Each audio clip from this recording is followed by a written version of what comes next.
guys, welcome back to some more reviews, and today talking about A Nightmare on Elm Street 2, Freddy's Revenge, which came out in 1985. It's a 5.4 on IMDb, and I can kind of see why it gets that rating. Personally, I don't agree with that, but the reason this is one of the lower ones in the series is because, A, it tried to go a different way. It tried to introduce a new idea, because the goal of this sequel was not to copy the original. The goal of this movie was to go in a different direction. And, of course, the sequel sort of went with the first movie, a little bit more towards the first movie, but this is one of the sequels that sort of wanted to go its own route. It sort of wanted to do its own thing. And also, this is the one that's known for having the gay overtone. So there is a lot of weird moments in the movie where you could tell that there's this gay overtone to it. And I mean no offense to anybody that, happens to be gay. I mean no offense to that. I'm just saying that, this movie is definitely it's like a very gay movie. But if you look past all that, it's not even really like extremely weird. It's just, you'll have these moments in the movie that get just weird. Just to the point where like, that's a little weird to do that. But, if you look past that, I can respect how they went a different way. How they brought this new idea in and it tried to be different. I actually like the idea of the movie. Yeah, I mean, it just tried to go its own way. And do I have problems with it? Yes. In this movie, Freddy Krueger's in the movie. I would say that he's in the movie. It's not like they don't have in the movie like half the movie. Like, remember Hellraiser, the Hellraiser sequels, where they barely have Pinhead in there? This really isn't like that. It still has Freddy in there, but definitely less than the first movie. At least to me, it felt like he was in there less of the time. And I get it. It's just to build characters and to build an atmosphere and to introduce these new ideas. It takes time to do that. But in my opinion, it just felt like Freddy Krueger, if he was there, he really... I try not to make this as negative because it's not really a huge problem. But it just felt like he was there, but he wasn't really doing much until towards the end of the movie. I mean, he'll show up and he'll say something. And of course, he does do stuff. Like, he does do some stuff. I'm not going to sit here and say that Freddy Krueger just shows up and doesn't do anything. But it just feels like when he shows up, in the earlier stages of the movie, nothing really, happens. It was just he sort of shows up, says something. Of course, there's one scene where he goes, "I got the body, I got the brain." Opens up his head, and there's a brain to practical effect. And that's one thing. This movie has some good music to it. Great score. It was definitely a different score. Tried to go a different route. It was shot very well. The tone was definitely a little bit darker. I don't know, they just had a little bit more of a darker tone, as well as a gay tone, but it also kind of felt a little bit darker than the first movie. I mean, it just, the way maybe it was just shot, but it just seemed like it had more of a, I mean, not more of a, because the original one did have a dark tone, but this one kind of had, I don't know, sort of a sinister tone to it. I don't know, just the way it was shot. And Freddy Krueger does have some memorable lines. He does have some memorable scenes. There's some great practical effects in the movie. It's definitely bloody. Great kills, great body count. The end of the movie was probably my favorite part, where Freddy Krueger is just freaking, he arrives at this party and is slashing people up left and right. That's probably my favorite part of the movie, is, towards the end of it. Around the time when the character, I forgot his name, Jesse, played by Mark Patton, which did a good job. He did a good job, and I do understand at this time, in the 80s, being, gay was not a very open thing. And I think, like, now he's, open about it, but in the movie, you can kind of just get these, ideas, like, is this dude gay? Which, I mean, no offense to Mark Patton at all, but in the movie, you just get these moments where you're like, what? Hang on, what? Like, you got this scene in the shower where the freaking, I guess, Freddy Krueger strips the entire coach down and starts whipping him with towels and stuff like that. I'm like, what the freak? Or when Mark Patton he freaks out because I guess he sees a freaking tongue come out, which is a cool idea, freaking like demonic looking tongue. And then he freaks out, and where does he go? To his best friend's house, and it was actually when his girlfriend was stripping down naked. Yes, been freaked out, but I would have stayed with the girl. But of course he goes with his friend. It's like, it's just a little gay. But like I said, I mean no offense by that. It's just you get these ideas in the movie that it's just you could tell that there was some gay overtone to it, which I mean no offense by it. I'm very equal about that. If somebody's gay, then that's cool. I'm not gay. I'm straight. My only rule is just don't flirt with me if you're gay. But I'm not like against gay people at all. I think it's very equal. It should be equal about that. So yeah, I mean, no offense to gay people about that. It's just the movie, has a very gay overtone to it.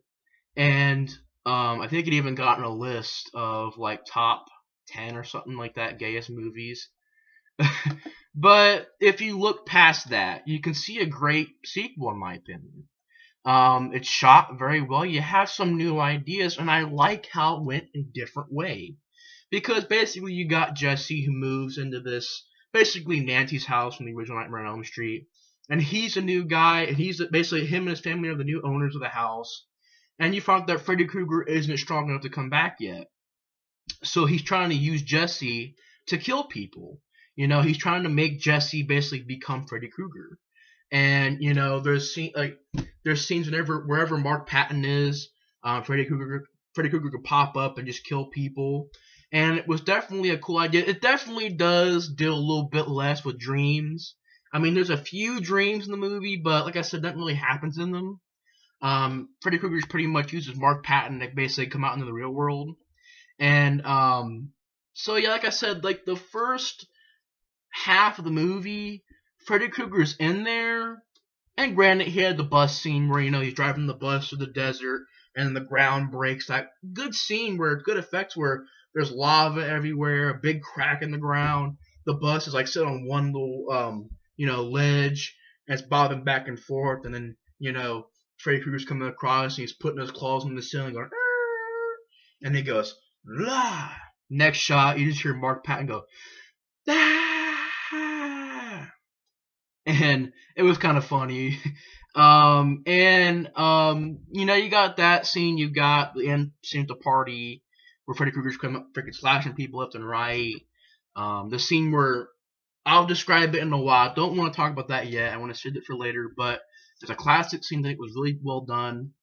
And basically, Mark Patton is starting to become Freddy Krueger, or just Freddy Krueger is sort of using him to kill people. And yes, the character, you could say, I mean, it acts gay, but you sort of feel sorry for him because you do realize that Freddy Krueger is using him to kill his friends and stuff like that. He can't do anything about it. So, I mean, the character was a good character. It was well acted by Mark Patton, who really wouldn't go on to do much after this. I believe he did Nightmare on Elm Street 2. I believe he did some TV stuff after that, like before Nightmare on Elm Street 2. And then after this, he sort of just didn't really do much. He just sort of, started a couple TV shows, and that was it. But I think as far as acting goes, he did a well done job in this movie. And you got his girlfriend Lisa, played by Kim Myers, did a good job as well. She's definitely beautiful. And you got Ron, played by Robert Rusher, good friend of his. Then you got Ken Walsh, played by Clu Gallagher from. He's been in a lot of movies. A bunch of old Western movies, classic Western movies. He's been in Feast. He's been in the original Return of the Living Dead. He's been in a lot of movies. And the cast is really good. I mean, Jesse's mom and dad were good characters. They were well cast. Jesse's girlfriend's a good character. And there are good characters in the movie, and they are acted well. But it was just, when it came on to Freddy Krueger, I mean, he was in the movie, like I keep saying. He was in the movie, but in the earlier stages of the movie, he didn't really do much. I know people are like, well, he wasn't strong enough to do anything yet.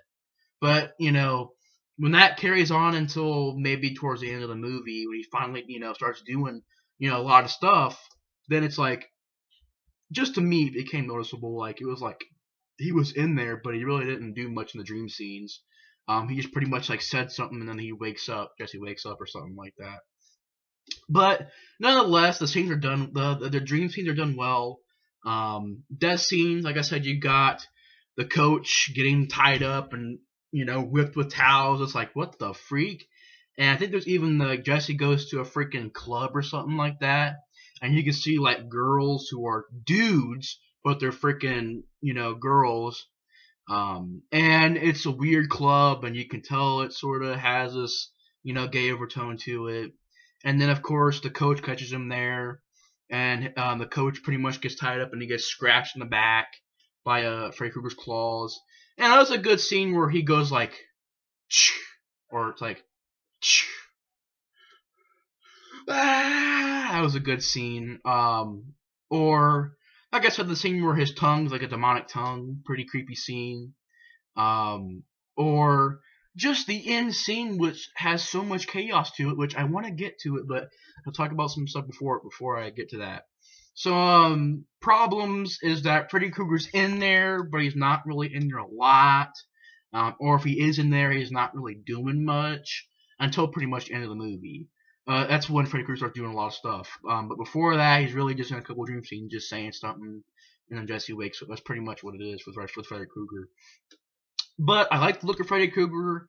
Has sort of I believe they call it like a witch look. The eyes are freaking huge, and the face, just the way it looks, is creepy. And it is definitely a creepy look for Freddy Krueger.